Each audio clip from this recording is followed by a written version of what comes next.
اللہ الرحمن الرحیم۔ السلام علیکم۔ آج کتاب لہوف کا یہ آخری باب صرف ایک تاریخی اختتام نہیں بلکہ دلوں پر قیامت ڈھانے والا لمحہ ہے۔ یہ وہ وقت ہے جب شہادتیں مکمل ہو چکی، خیمے جلا دیے گئے، قافلہ اسیری کاٹ کر مدینے واپس لوٹا، اور اب غم حسین کے سائے تلے مدینہ کے در و دیوار نوحہ کنا ہے۔ آج کے اس باب میں ہم سنیں گے مدینے میں موجود امام حسین علیہ السلام کے گھر کی معجزاتی زبان سے بلند ہونے والی آوازاری، اور بالخصوص امام سجاد علیہ السلام کے دل خراش گریے کو، جو رہتی دنیا تک مظلومیت حسین کا اعلان ہے۔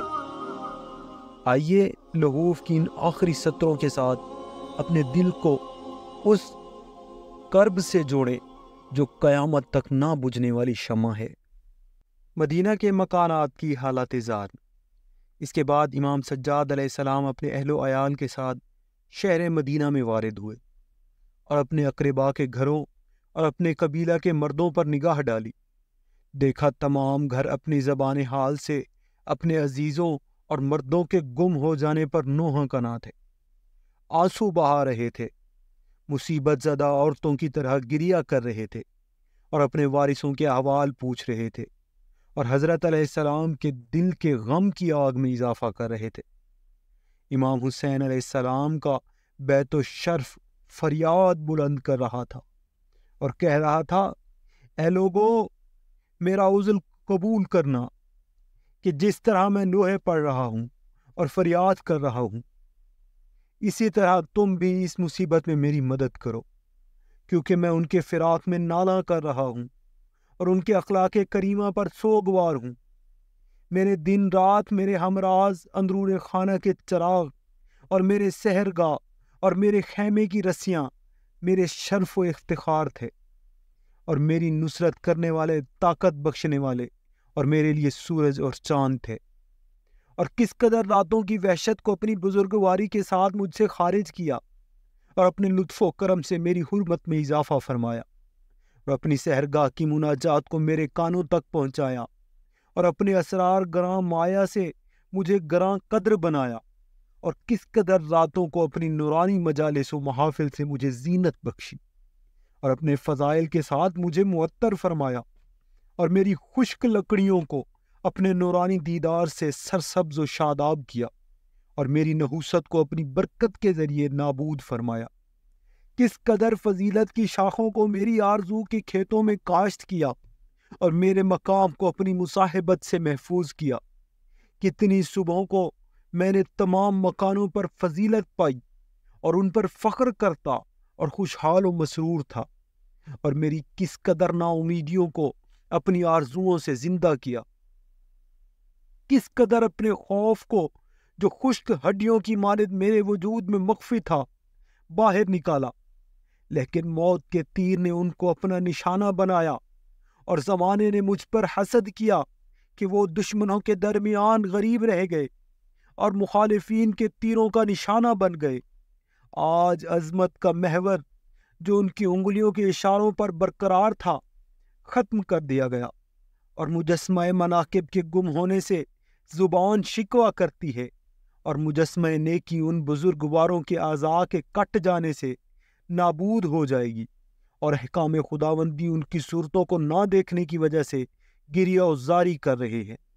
افسوس اس با تقوی انسان پر کہ جس کا خون ان جنگوں میں بہایا گیا، اور افسوس اس با کمال لشکر پر کہ جس کا پرچم ان مشکلات میں زمین پر گر پڑا۔ اگر لوگ رونے میں میرا ساتھ نہ دیں اور جاہل لوگ مجھے ان مصیبتوں میں تنہا چھوڑ دیں، تو میری ہم نوائی کے لیے بسیدہ خاک کے ٹیلے اور ویران گھروں کی دیواریں کافی ہیں، کیونکہ وہ بھی میری طرح گریہ و زاری کرتی ہیں اور میری طرح غم و اندوہ میں غوطہ زن ہے۔ اگر تم لوگ سننے کی صلاحیت رکھتے ہو تو سنو کہ ان شہدائے راہ حق پر نمازیں کس قدر نوحہ کنا ہے، اور ان کی بزرگی و کرامت ان کی ملاقات کی مشتاق ہیں، اور بخشش و کرم ان کے دیکھنے کے لیے بے تاب ہے۔ مسجد کے محراب ان کے فراق و جدائی پر گریہ کنا ہیں، اور بے نوا افراد ان کی عطاؤں کے لیے فریاد کر رہے ہیں۔ یقیناً ان فریادوں سے غم و اندوہ میں گرفتار ہو جاتے ہیں، اور تمہیں کو معلوم ہو جاتا کہ اس عظیم مصیبت میں تم نے کوتاہی کی ہے، بلکہ اگر میری تنہائی اور میرے ٹوٹنے کو دیکھتے تو تمہاری آنکھوں کے سامنے ایسے مناظر مجسم ہو جاتے کہ پاکیزہ دل درد میں مبتلا ہو جاتے، اور سینوں میں افسوس و اندوہ کو حرکت میں لاتے، اور وہ مکانات جو مجھ سے حسد کرتے تھے میری سرزنش کرنے لگے، اور روزگار کے خطرات مجھ پر ٹوٹ پڑے۔ آہ، کس قدر میں ان مکانوں کے دیکھنے کا مشتاق ہوں جن میں وہ مکین آرام فرما ہے۔ اے کاش میں بھی انسان کی جنس سے ہوتا اور اپنے آپ کو تلواروں کے مقابلہ میں سپر بناتا اور اپنی جان کو ان پر فدا کرتا، تاکہ وہ زندہ رہتے، اور ان کے دشمنوں سے جنہوں نے نیزوں سے ان پر وار کیا ان سے انتقام لیتا، اور دشمنوں کے تیروں کو ان سے روکتا۔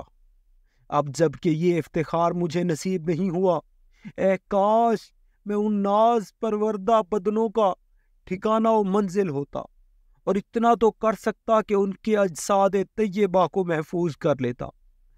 آہ، اگر میں ان جان نثار عالی قدر مردوں کی آخری آرام گاہ ہوتا، پوری کوشش و محنت کے ساتھ ان کے بدنوں کی حفاظت کرتا اور ان کے پرانے حقوق کو ادا کرتا، اور ان کے بدنوں پر پتھر گرنے سے روکتا، اور فرما بردار غلاموں کی طرح ان کی خدمت میں کھڑا رہتا، اور ان نورانی و پاکیزہ صورتوں اور ان کے جسموں کے نیچے عظمت و کرامت کے فرش بچھاتا، اور ان کی محبت و ہم نشینی کی آرزو کو پہنچتا، اور ان کے نور سے اپنے باطن کو روشن کرتا۔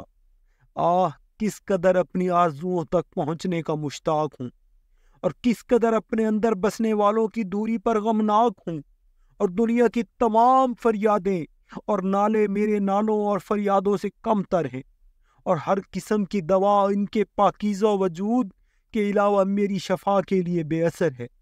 لیکن میں نے ان کے غائب ہونے پر لباس عزازیب تن کر لیا، اور سوگواری کی قمیض پہن لی ہے، اور صبر کو پانے سے نا امید ہو چکا ہوں، اور میں نے کہا آسائش و آرام زمانہ کے سبب میری اور تیری ملاقات قیامت کے دن ہوگی۔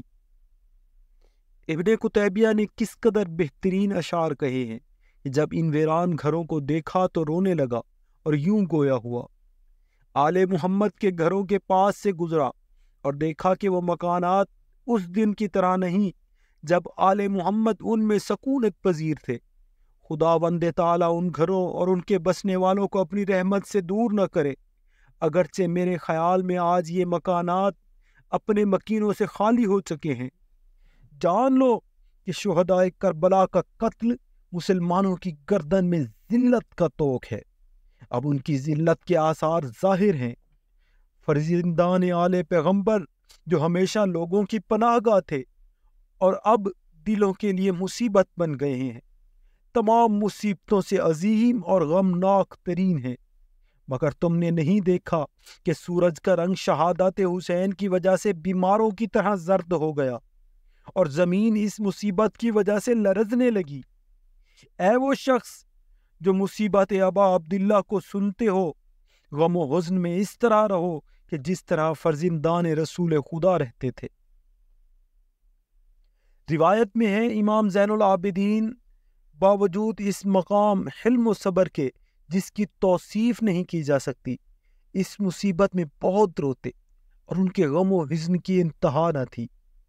امام صادق علیہ السلام سے روایت ہے کہ زین العابدین علیہ السلام 40 سال اپنے باپ کی مصیبت میں روتے رہے، حالانکہ دنوں میں روزہ دار ہوتے اور راتوں میں عبادت کرتے تھے، اور جب افطاری کا وقت ہوتا حضرت علیہ السلام کا غلام پانی اور کھانا آپ کے سامنے رکھتا تھا اور عرض کرتا تھا میرے آقا جان تناول فرمائیے۔ حضرت کہتے تھے پیغمبر کے بیٹے کو بھوکا و پیاسا قتل کیا گیا، اور ہمیشہ یہ بات کرتے اور روتے تھے۔ جب بھی کھانا اور پانی تناول فرماتے تو ان کی آنکھیں اشکوں سے پرنم ہو جاتی تھیں، اور ہمیشہ اس حالت میں رہے یہاں تک کہ دنیا سے انتقال کر گئے۔ حضرت سجاد علیہ السلام کا غلام نقل کرتا ہے ایک دن حضرت صحرا کی طرف گئے اور میں ان کے پیچھے گیا۔ دیکھا کہ حضرت نے اپنی پیشانی ایک سخت پتھر پر رکھی ہے۔ میں کھڑا ہو گیا اور ان کا گریہ و نالہ سنتا رہا اور حساب کیا کہ 1000 مرتبہ کہا لا الہ الا اللہ حقا حقا، لا الہ الا اللہ تعبدا و رقا، لا الہ الا اللہ ایمان و تصدیق و صدق۔ اس کے بعد سجدہ سے سر اٹھایا۔ میں نے دیکھا حضرت کا چہرہ اور محاسن آنسو سے تر تھے۔ میں نے عرض کیا آپ کا غم و گریہ ختم ہونے والا نہیں ہے؟ فرمایا افسوس تم پر، یعقوب بن اسحاق بن ابراہیم خود پیغمبر اور پیغمبر کے بیٹے تھے، ان کے 12 بیٹے تھے۔ خداوند تعالی نے ان کے بیٹوں میں سے صرف ایک بیٹے کو ان کی نظروں سے دور کر دیا۔ پریشانی اور غم کے دباؤ سے ان کے سر کے بال سفید ہو گئے اور غم کی وجہ سے ان کی کمر خمیدہ اور رونے کی وجہ سے آنکھوں کا نور ختم ہو گیا۔